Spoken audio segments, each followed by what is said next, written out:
Hi hello friends, എല്ലാ കൂട്ടുകാർക്കും പുതിയൊരു റിവ്യൂയിലേക്ക് സ്വാഗതം. അങ്ങനെ ആകെ മനസ്സ് വിഷമിച്ച് ഷാരി വീട്ടിലേക്ക് വരുവാട്ടോ. അങ്ങനെ കാറിൽ നിന്ന് ഇറങ്ങുന്നതും ഷാരി പെട്ടെന്ന് പൊട്ടി കരഞ്ഞു പോവാണ്. അങ്ങനെ സാരിയൊക്കെ വെച്ചിട്ട് ഇങ്ങനെ കണ്ണൊക്കെ ഇങ്ങനെ തുടച്ചിട്ട് ഇങ്ങനെ കരഞ്ഞുകൊണ്ടിരിക്കുകയാട്ടോ. പെട്ടെന്ന് സരയു കാണുന്നുണ്ട്. സരയു ഇങ്ങനെ ഷാരിനെ തന്നെ നോക്കിക്കൊണ്ടിരിക്കുമ്പോഴേക്കും ഷാരി പെട്ടെന്ന് കണ്ണൊക്കെ തുടച്ചിട്ട് ഒന്നും അറിയാത്ത പോലെ വരുവാണ്. പക്ഷെ സങ്കടം വന്നിട്ട് പിടിച്ചു നിൽക്കാൻ ഷാരിക്ക് പറ്റുന്നില്ല കേട്ടോ. അങ്ങനെ ഷാരി കണ്ണൊക്കെ തുടച്ചുകൊണ്ട് വരുമ്പോൾ സരയു ചോദിക്കണ്ടേ, എന്താ അമ്മ, എന്ത് പറ്റി, അമ്മ ഇത് എവിടെ പോയതാ എന്ന് ചോദിക്കുമ്പോൾ ഷാരി പറയുന്നുണ്ട്, മോളെ ഞാൻ അമ്പലത്തിൽ പോയതാ മനസ്സിലെ ഭാരം ഒന്ന് ഇറക്കി വെക്കാനായിട്ട്. പെട്ടെന്ന് ഭഗവതിന്റെ മുമ്പിൽ തിരുനടയെ പോയപ്പോൾ ഞാൻ പെട്ടെന്ന് പൊട്ടി കരഞ്ഞു പോയി മോളെ എന്ന് പറയാണ്. അമ്മാതിരി ജീവിതമല്ലേ നമുക്ക് കിട്ടിക്കൊണ്ടിരിക്കണത്, വല്ലാത്തിലും നമ്മൾ തോറ്റുകൊണ്ടിരിക്കണല്ലേ മോളെ, അതുകൊണ്ട് വിഷമം കൊണ്ട് കരഞ്ഞു പോയതാന്ന് പറയുമ്പോൾ നമ്മുടെ ഷാരി പറയണ്ടേ, സത്യം പറയാമേ, അതാണോ അമ്മയുടെ വിഷമം? അമ്മ ആന്റിയുടെ വീട്ടിൽ പോയാൽ പിന്നെ ഇങ്ങനെയാണ്, നമ്മൾ വിചാരിച്ച പോലെ തന്നെ ആ ആന്റിയും അതുപോലെ തന്നെ ചന്ദ്രസേനും കിരണും കല്യാണിയൊക്കെ ഒന്നായോ അമ്മേ, അവർ സ്നേഹത്തോടു കൂടി തന്നെയാണോ ജീവിക്കണത്, അതാണോ അമ്മയുടെ ഈ വിഷമത്തിന് കാരണം എന്ന് ചോദിക്കുമ്പോൾ ഷാരി പറയുന്നുണ്ട്, അയ്യോ മോളെ അങ്ങനെയൊന്നും പറയല്ലേ, അവര് അങ്ങനെ സ്നേഹത്തോടൊന്നും അല്ല, രൂപക്ക് അവരെ തല്ലിക്കൊല്ലാനുള്ള ദേഷ്യമുണ്ട്. ഞാൻ അതൊന്നും ഓർത്തിട്ടല്ല മോളെ, ഞാൻ പറഞ്ഞില്ല ഓരോരോ കാര്യങ്ങൾ ആലോചിച്ചപ്പോൾ, നിന്റെ അച്ഛൻ്റെ കാര്യങ്ങളൊക്കെ ആലോചിച്ചപ്പോൾ അങ്ങനെ കരഞ്ഞു പോയതാണ് എന്ന് പറയുവാണ്. അതിനുശേഷം നമ്മുടെ ഷാരി അവിടെ നിന്ന് നേരെ റൂമിലേക്ക് പോകുവാട്ടോ. അവിടെ രാഹുൽ മൊബൈലൊക്കെ കുത്തി ആരെയൊക്കെ വിളിക്കാൻ വേണ്ടി മൊബൈലൊക്കെ ഇങ്ങനെ കുത്തിക്കൊണ്ടിരിക്കുകയാണ്. ഷാരിക്ക് രാഹുലിനെ കാണുന്നത് ദേഷ്യം വരുവാണ്. ഷാരി റൂമിൽ വന്ന കാര്യമൊന്നും രാഹുൽ അറിയണേ ഇല്ല കേട്ടോ. രാഹുൽ മൊബൈലിൽ ഇങ്ങനെ കുത്തിക്കൊണ്ടിരിക്കുന്ന സമയത്ത് പെട്ടെന്ന് ഷാരി അവിടെ ഇവിടെ ഇങ്ങനെ തപ്പിക്കൊണ്ടിരിക്കുകയാണ്. പെട്ടെന്നാണ് ഫ്ലവേഴ്സ് കാണുന്നത്. വലിയൊരു ഫ്ലവേഴ്സാണ്, ഇത്രയും കട്ടിയും കരയൊക്കെ ഉണ്ട്. ഷാരി പെട്ടെന്ന് ആ ഫ്ലവേഴ്സ് ഇങ്ങനെ കയ്യിലെടുക്കുവാണ്. അതൊന്നും തന്നെ രാഹുൽ അറിയണേയില്ല. താൻ എല്ലാത്തിനും കാണാം, താൻ എല്ലാവരുടെ ജീവിതം താൻ നശിപ്പിച്ചു, ചാവടോ താൻ എന്ന് പറഞ്ഞിട്ട് ആ ഫ്ലവേഴ്സ് വെച്ചിട്ട് നമ്മുടെ രാഹുൽ തലക്കൊരൊറ്റ അടി വെച്ച് കൊടുക്കുകയാണ്. അങ്ങനെ അടികിട്ടുന്ന രാഹുൽ അയ്യോ അമ്മേ എന്ന് പറഞ്ഞിട്ട്, എന്താ എന്താ ശരി നീ കാണിച്ചത് പറഞ്ഞിട്ട് ചോര അപ്പം തന്നെ വാർന്നുകൊണ്ട് ഇങ്ങനെ ഇരിക്കുക കേട്ടോ. ആ ഒച്ച കേട്ട് സരയു ഓടി വരുന്നുണ്ട്. അയ്യോ അച്ഛ എന്ത് പറ്റി എന്ന് പറഞ്ഞിട്ട് ഓടി പോവാണ്. അമ്മ എന്ത് പണിയാമ്മ കാണിച്ചത്, എന്തിനാ അമ്മ അച്ഛനെ തലയിലടിച്ചത് എന്ന് ചോദിക്കുമ്പോൾ ഷാരി പറഞ്ഞിട്ട്, മോളെ ഞാൻ റൂമിലേക്ക് വന്നപ്പോഴേ എൻ്റെ കഴുത്തിൽ കയറി പിടിച്ചയാള്, എന്നെ കൊല്ലാൻ വേണ്ടി നോക്കി, എനിക്ക് ശ്വാസം മുട്ടിയപ്പോൾ രക്ഷപ്പെടാൻ വേണ്ടി അടിച്ചതാണ് മോളെന്ന് പറയാണ്. എന്നാലും എന്തിനാ അമ്മ അച്ഛൻ്റെ തലക്കടിച്ചത്, ദേ അച്ഛൻ്റെ ബോധം പോകുന്നു അമ്മ എന്ന് ഞാൻ പറയണം. അപ്പോഴേക്കും രാഹുലിൻ്റെ ബോധം പോയി തുടങ്ങിയായിരുന്നു കേട്ടോ. അമ്മ പിടിക്കമ്മേ, നമുക്ക് ഹോസ്പിറ്റലിൽ കൊണ്ടുപോകാന്ന് പറയുമ്പോൾ ഷാരി മനസ്സിൽ വിചാരിക്കാണ്, ചാവട്ടെ, ചോര വാർന്ന് ചാവട്ടെ ആള് എന്നിനെ വിചാരിക്കണം. അമ്മ പിടിക്കമ്മേ, എനിക്ക് ഒറ്റയ്ക്ക് പിടിക്കാൻ പറ്റില്ല അമ്മേ, അച്ഛനെന്തിനും സംഭവിക്കും, ആ അമ്മ പിടിക്കമ്മേ എന്നൊക്കെ പറയുവാണ്. ആ സമയത്ത് എന്തിനാ അമ്മ തന്നെയല്ലേ ഇങ്ങനെ ചെയ്തത് എന്ന് ചോദിക്കുമ്പോൾ ഞാൻ പറഞ്ഞില്ലേ മോളെ, എൻ്റെ കഴുത്തിൽ കയറി പിടിച്ചപ്പോൾ എന്നെ എന്ത് ചെയ്യും, എന്തെങ്കിലും ആവട്ടെ, അമ്മ ഇപ്പോൾ കയറി പിടിക്കുക, അല്ലെങ്കിൽ അച്ഛനെ നമുക്ക് നഷ്ടപ്പെടും അമ്മ എന്നിങ്ങനെ പറയുവാണ്. പിന്നീട് കഴിയുന്നത് ഹോസ്പിറ്റലിലാണ്. അവിടെ നമ്മുടെ രാഹുലിൻ്റെ തലയിലൊക്കെ കെട്ടൊക്കെ കെട്ടിയിട്ട് ട്രിപ്പൊക്കെ കയറ്റി കിടത്തിയിരിക്കുവായിട്ട് ബോധമൊക്കെ ഉണ്ട്, കണ്ണൊക്കെ തുറന്നു. ആ സമയത്ത് സരയു പറയണ്ട, എന്നാലും അമ്മേ ഇത് ഇത്തിരി കൂടിപ്പോയെന്ന് പറയുമ്പോൾ എനിക്ക് പിന്നെ രക്ഷപ്പെടേണ്ടേ മോളെ, ഇയാളെന്നെ കൊല്ലാൻ നോക്കി എന്നിങ്ങനെ പറയുവാണ്. ആ സമയത്ത് സരയു പറയണ്ട, എല്ലാം കൊണ്ട് ജീവിതം മതിയായി, ആകെ ഒരു പ്രതീക്ഷ മനുവേട്ടൻ മാത്രമാണ് ഇപ്പം, അമ്മക്കും എന്തോ സാരമായിട്ടുള്ള കുഴപ്പമുണ്ടെന്ന് എനിക്ക് തോന്നി തുടങ്ങി എന്ന് പറയുമ്പോൾ രാഹുൽ പറയണ്ട, അതെ നിന്റെ അമ്മക്കോ തലയ്ക്ക് എന്തോ പ്രശ്നമായി തുടങ്ങിയെന്ന് പറയാണ്. ആ സമയത്ത് ഷാരി പറയണ്ട, അതെ എൻ്റെ തലക്ക് പ്രശ്നമായി തുടങ്ങി, മതിയല്ലോ, തീർന്നല്ലോ എല്ലാവർക്കും എന്ന് പറയുമ്പോൾ രാഹുൽ പറയണ്ട, എല്ലാത്തിനും കാരണം ഒരാളാ, നമ്മുടെ കുടുംബം ഇങ്ങനെയാവാൻ കാരണം ഒരാൾ മാത്രമാണ് എന്ന് പറയാണ്. ആ സമയത്ത് ഷാരി പറയണ്ട, നിങ്ങൾ ആരെയാ പറഞ്ഞത്, എൻ്റെ മനുമോനെയാണോ എന്ന് ചോദിക്കുമ്പോൾ സരയു പറയണ്ട, എന്താ വെച്ചാ അച്ഛനാ ഒരാളെന്ന് ഉദ്ദേശിച്ചത് എൻ്റെ മനുവേട്ടനെയാണോ, മനുവേട്ടൻ അച്ഛൻ എന്തെങ്കിലും പറഞ്ഞാലുണ്ടല്ലോ, അമ്മ തലക്കടിച്ചെന്ന് മാത്രമേ ഉള്ളൂ, ഞാൻ ചിലപ്പോൾ തലയിൽ തല്ലി പൊട്ടിക്കും അച്ഛൻ്റെ, ചിലപ്പോൾ അച്ഛൻ്റെ ജീവൻ തന്നെ ഇല്ലാതെ ആവും എന്ന് പറയണം, അതുകൊണ്ട് എൻ്റെ മനുവേട്ടൻ അച്ഛൻ കുറ്റമൊന്നും പറയാൻ നിൽക്കേണ്ട എന്ന് പറഞ്ഞിട്ട് സരയു അവിടെ നിന്ന് പോകുവാട്ടോ. ആ സമയത്ത് രാഹുൽ ഷാരിയോട് ചോദിക്കുന്നുണ്ട്, നീ എന്തിനാ ഷാരി എൻ്റെ തല തല്ലി പൊട്ടിച്ചത് എന്ന് ചോദിക്കുകയാണ്. പൊട്ടിച്ചതല്ല, നിങ്ങൾ ചാവാൻ വേണ്ടി തന്നെ ചെയ്തതാണ്, നിങ്ങൾ ചാവണം എന്ന് പറയാണ്. നിനക്ക് എന്താ ഷാരി സംഭവിച്ചത്, എനിക്കെന്താ സംഭവിച്ചത് നിങ്ങൾക്ക് അറിയില്ലേ, നിങ്ങൾ ഒരു തെറ്റും ചെയ്തിട്ടില്ലേ എന്ന് ചോദിക്കുമ്പോൾ രാഹുൽ പെട്ടെന്ന്, ഷാരി ഞാനൊരു തെറ്റും ചെയ്തിട്ടില്ല, നീ രൂപയുടെ വീട്ടിൽ പോയപ്പോൾ ആ ചന്ദ്രസേനും കിരണും ഒക്കെ കല്യാണിയൊക്കെ എന്തെങ്കിലും പറഞ്ഞു കാണുമായിരിക്കും, അതൊന്നും നീ വിശ്വസിക്കല്ലേ, അവരെന്ത് ജയിക്കാൻ വേണ്ടി എന്ത് വേണ്ടി പറയൂ, എന്നെ കുറ്റക്കാരനൊക്കെ ആക്കും, നീ അതൊന്നും വിശ്വസിക്കല്ലേ ഷാരി എന്ന് പറയുമ്പോൾ ഷാരി ഒന്നും തന്നെ മിണ്ടുന്നില്ല കേട്ടോ.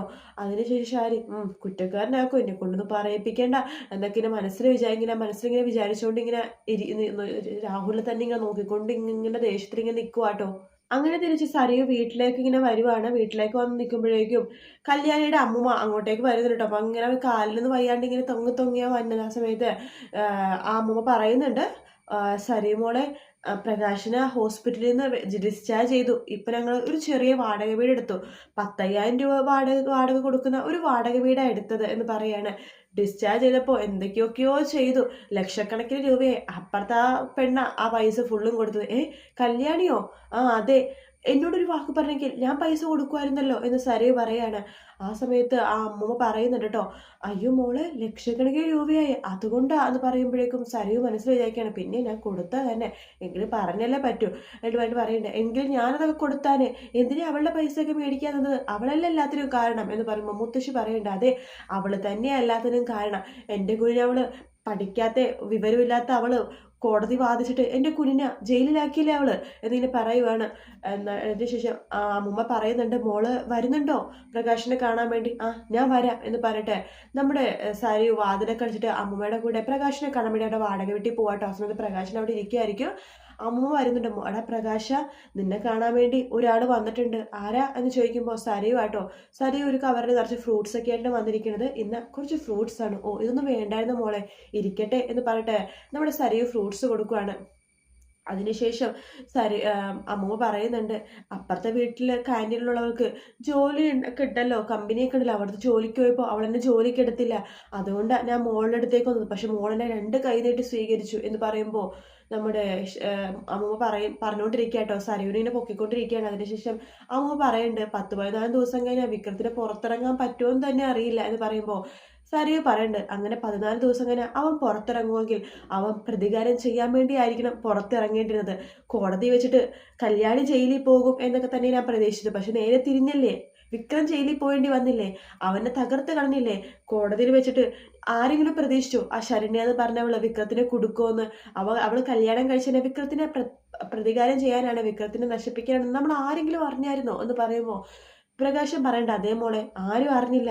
ആ ശരണ്യ എന്ന് പറഞ്ഞ അവള് കല്യാണം കഴിച്ചത് പ്രതികാരം ചെയ്യാൻ വേണ്ടി. എന്തിനാ അവള് കല്യാണം കഴിച്ചത് പ്രതികാരം ചെയ്യാൻ വേണ്ടി? അവൾക്ക് അതിനു മുമ്പ് തന്നെ പ്രതികാരത്തിന് ചെയ്തുകൂടായിരുന്നോ? എൻ്റെ മോനിപ്പ ജയിലിലാക്കി. എല്ലാത്തിനും കാരണം ആ കല്യാണിയും കിരണും എൻ്റെ മുൻ ഭാര്യ ദീപയൊക്കെയാണ്. അവരെ ഞാൻ വെറുതെ വിടില്ല. എൻ്റെ ജീവിതത്തിൽ എപ്പോഴും അവളോട് ദേഷ്യമായിരിക്കും എന്ന് പറയുമ്പോൾ സരയു പറയണേ, നിങ്ങളുടെ കൂടെ ഞാനും ഉണ്ട്, എനിക്കും അവരോട് തന്നെയാ ദേഷ്യം എന്ന് പറയണം. ആ കല്യാണം എന്ന് പറഞ്ഞവരെ എല്ലാത്തിനും കാരണം. 14 ദിവസം കഴിഞ്ഞ് വിക്രം വരുവാണെങ്കിൽ അവൻ്റെ മനസ്സിൽ പ്രതികാരം ഉണ്ടാവണം, പകയുണ്ടാവണം, കല്യാണിന്ന് ഇല്ലാതാക്കാനുള്ള പക, അതിൻ്റെ കൂടെ ഞാനും ഉണ്ടാകും എന്നൊക്കെ ഇങ്ങനെ പറയാട്ടോ. അതിനുശേഷം സരയു അവിടെ നിന്ന് പോകുവാണ്. സരയു പോയിക്കുമ്പോൾ അമ്മുമ്മ നമ്മുടെ പ്രകാശിനോട് പറയുന്നുണ്ട്, എൻ്റെ പ്രകാശ അവള് പറഞ്ഞൊന്ന് കേട്ട് നീ തുള്ളല കേട്ടോ, അവരുടെ വീട്ടിൽ ഞാൻ ജോലിക്ക് നിൽക്കാൻ പോവാ, അതുകൊണ്ട് അവരെന്ത് പറയാനില്ല അവരെ അനുകൂലിച്ച് പറയുന്നത്. പക്ഷേ കല്യാണം തകർക്കാൻ വേണ്ടിയൊന്നും നീ വിചാരിക്കല്ലേ, അവളെ തകർക്കാൻ ഒരിക്കലും പറ്റില്ല. ആ മനുഷ്യരെ കൊണ്ട് പറ്റില്ല, ദൈവങ്ങളെ കൊണ്ട് മാത്രമേ പറ്റുള്ളൂ. അതുകൊണ്ട് അതിനുവേണ്ടി നമ്മൾ ഇറങ്ങി പുറപ്പെടേണ്ട കാര്യമൊന്നും ഇല്ലെന്ന് പറയുമ്പോൾ പ്രകാശം പറഞ്ഞില്ല അമ്മേ, എൻ്റെ ഇനിയുള്ള ജീവിതം ആ കല്യാണം എന്ന് പറഞ്ഞവളെ ഇല്ലാതാക്കാൻ വേണ്ടി തന്നെയാണ് എന്ന് പ്രകാശം പറയുവാട്ടോ. അതിനുശേഷം സരയു തിരിച്ച് വീട്ടിൽ പോകുന്ന സമയത്ത് കാറിൽ വെച്ച് മനോഹറിനെ ഇങ്ങനെ വിളിച്ചുകൊണ്ടിരിക്കുകയാണ്. പക്ഷെ മനോഹറിന്റെ ഫോണിൽ കിട്ടുന്നില്ല. നമ്മുടെ സരയു മനസ്സിൽ വിചാരിക്കുന്നുണ്ട്, പക്ഷേ ഈ മനുവേട്ടിനെ വിളിച്ചിട്ട് എന്താ കിട്ടാത്തത്, മനുവേട്ടൻ ഇത് എവിടെ പോയി കിടക്കുക എന്നൊക്കെ ഇങ്ങനെ മനസ്സിലിങ്ങനെ വിചാരിക്കാട്ടോ. ആ സമയത്ത് മനു ആണെങ്കിലോ നമ്മുടെ നിഷയുടെ വീട്ടിലാണ്. അവിടെ ചായ കുടിച്ചിട്ട് പറയുന്നുണ്ട്, ഞാൻ 10-24 വയസ്സിൽ ബിസിനസ്സിലേക്ക് ഇറങ്ങിയതാണ് എന്നിങ്ങനെ പറയുവാണ്. ആ സമയത്ത് നമ്മുടെ നിഷയുടെ അമ്മ പറയണ്ടേ, എന്ത് ചെയ്യാനാ മോനെ, ഇവിടെ ഒരുത്തി ഉണ്ടായിരുന്നു, ഞങ്ങൾ പറഞ്ഞിരുന്നല്ലോ നിഷയുടെ ചേച്ചി. പറഞ്ഞിരുന്നു, എന്ത് ചെയ്യാനാ, ചില ആൾക്കാർക്ക് പ്രണയരോഗം വന്നു കഴിഞ്ഞാൽ അതിൻ്റെ കൂടെ അങ്ങോട്ട് ഇറങ്ങിപ്പോവും. എൻ്റെ ഒരു നല്ല പ്രായത്തിൽ എന്തോരം പെൺപിള്ളേരെ എന്നെ പ്രപ്പോസ് ചെയ്യുന്നറിയാമോ, പക്ഷെ എനിക്ക് അതിലൊന്നും ഞാൻ പിടികൊടുത്തില്ല, എനിക്ക് അറേഞ്ച് മാരേജ് തന്നെയായിരുന്നു ഇഷ്ടം എന്ന് പറയുവാണ്.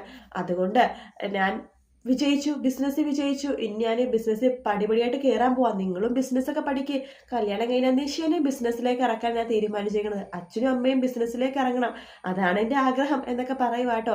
ആ സമയത്ത് നമ്മുടെ നിഷയുടെ അമ്മ പറയണ്ടേ, എന്ത് ചെയ്യാനാ, ഇവളുടെ ചേച്ചി നമ്മുടെ കുടുംബത്തിന്റെ മാനം കളണമെന്ന് പറയാം, അവളേതൊരു ഗുണ്ടനെയാണെന്ന് തോന്നുന്നു കെട്ടിയത്, ആ ഗുണ്ട വേറെ ഏതൊക്കെ ഗുണ്ട ചേർന്നിട്ട് അവരെ തല്ലിക്കൊന്നു അയാളെ. പിന്നെ ഇപ്പോൾ അവള് ഗർഭിണിയാഹോ, എന്ത് പറയാനാ, ആ കൊച്ചിൻ്റെ ഒരു കാര്യം എനിക്ക് അത് ആലോചിച്ചിട്ട് ആ വിഷമം വരുന്നത് എന്നൊക്കെ മനോഹർ ഇങ്ങനെ പറയാട്ടോ. മനോഹറിന്റെ സ്വഭാവം കാണുമ്പോൾ നിഷയുടെ അമ്മ നിഷയെ ഇങ്ങനെ തട്ടിയിട്ട് പറയുന്നുണ്ട്, മോളെ നിന്റെ ഭാഗ്യമാണ് ഈ ചെക്കൻ എന്ന് പറയുന്നിടത്താണ് കേട്ടോ എപ്പിസോഡ് തീരുന്നത്. വീഡിയോ ഇഷ്ടപ്പെട്ടെങ്കിൽ ലൈക്ക് ചെയ്യുക, സബ്സ്ക്രൈബ് ചെയ്യുക, കമന്റ് ചെയ്യുക. മറ്റൊരു വീണ്ടും കാണാം. Take care, bye bye.